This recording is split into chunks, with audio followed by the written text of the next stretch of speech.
দেশের রাজনীতিতে আওয়ামী লীগের কার্যক্রম নিষিদ্ধের সিদ্ধান্ত নিয়েছে অন্তর্বর্তী সরকার। শনিবার 10 মে রাতে রাষ্ট্রীয় অতিথি ভবন যমুনায় উপদেষ্টা পরিষদের বৈঠক শেষে এক ব্রিফিংয়ে এই তথ্য জানান আইন উপদেষ্টা আসিফ নজরুল। তাদের সিদ্ধান্ত অনুযায়ী শুধু অফলাইনেই নয়, অনলাইনেও আওয়ামী লীগ কোনো কার্যক্রম পরিচালনা করতে পারবে না।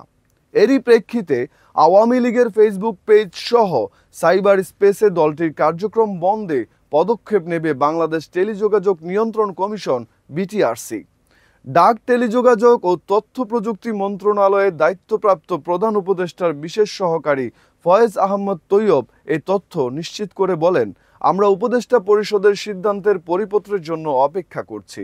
পরিপত্র জারি হলে এসব পেজ নিষিদ্ধ করতে বিটিআরসির মাধ্যমে মেটাসহ সব অনলাইন প্ল্যাটফর্মের কাছে আনুষ্ঠানিকভাবে চিঠি পাঠানো হবে। বিটিআরসির মাধ্যমে চিঠি পাঠালে সেটি দ্রুত কার্যকর হবে বলে আশা করছেন তিনি।